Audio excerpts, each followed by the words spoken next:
जय मसीह की brothers and sisters. और आज का जो हमारा वचन है, यहोवा 6 वस्तुओं से वरन 7 वस्तुओं से घृणा करता है। आइए आज हम वचनों की ओर देखेंगे कि मतलब परमेश्वर ऐसी 7 वस्तुएं हैं जिससे परमेश्वर क्या है, घृणा करता है। हालेलुया। चलिए वचनों की ओर बढ़ते हैं और नीति वचन 6 अध्याय उसका 16 वचन पढ़ता हूँ। 6 वस्तुओं से यहोवा बैर रखता है वरन 7 हैं जिनसे उसको घृणा है। हालेलुया। और 17 वचन भी पढ़ता हूँ। देखिए इसमें लिखा है, पहला है अर्थात घमंड से चढ़ी हुई आंखें। हालेलुया। देखिए मेरे प्रियो, यहाँ पर परमेश्वर की जो पहली वस्तु है जिससे परमेश्वर घृणा करता है वह है अर्थात घमंड से चढ़ी हुई आंखें। हालेलुया। आजकल दुनिया में बहुत से लोगों को हर अलग अलग प्रकार का घमंड रहता है। किसी को अपने धन दौलत पे घमंड रहता है, किसी को अपने बेटे या बेटियों पे घमंड रहता है, और किसी किसी को तो अपने कारोबार पर घमंड होता है मेरे प्रियो। और बहुत से लोग हैं जो अपने ज्ञान पर भी घमंड करते हैं, जो कि हमें नहीं करना चाहिए। हालेलुया। इस बात को हम जरा ध्यान से समझें। सबसे पहली बात, जब मनुष्य आदन के बगीचे से बाहर निकला, वह आत्मनिर्भर होकर निकला था। वो क्या सोचता था कि मैं अब खुद से चल लूँगा। बेशक वह बार बार अलग अलग गड्ढों में गिरता है, फिर भी वो यही सोचता है कि मैं दूसरों से ज्ञानी हूँ। और परमेश्वर ऐसे घमंड से नफरत करता है, जिस घमंड से वह दूसरों को तुच्छ समझता है।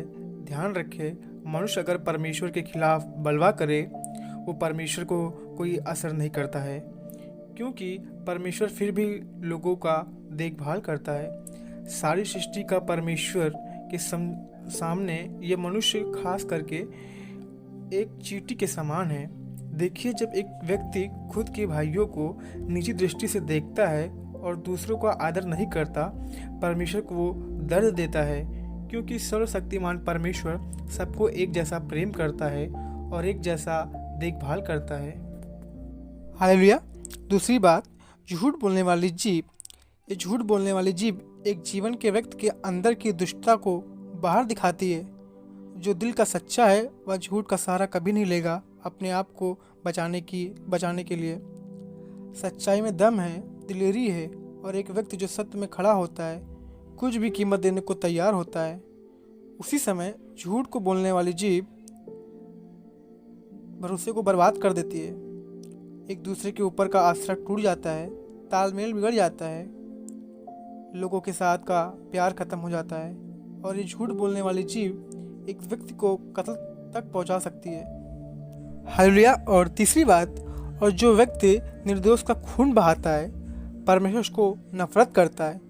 हम दाऊद के जीवन में आए हुए उस घटना को ध्यान रखते हैं कि किस प्रकार एक साधारण चरवाहा प्रभु से आशीषित हुआ और देश का राजा बना, लेकिन चलते चलते कहीं ना कहीं घमंड उसके जीवन में आ गया कि ये लोग मेरे हैं, मेरे अधीन हैं, मैं उनके साथ अपनी इच्छा के अनुसार व्यवहार कर सकता हूँ, और उसने अपनी झूठ बोलने वाली जीभ को इस्तेमाल किया। और देखिए कैसे अपने आप को छुपाने में और कैसे एक निर्दोष की हत्या हुई, और उस घटना ने उसकी पीढ़ियों पर सजा लाया।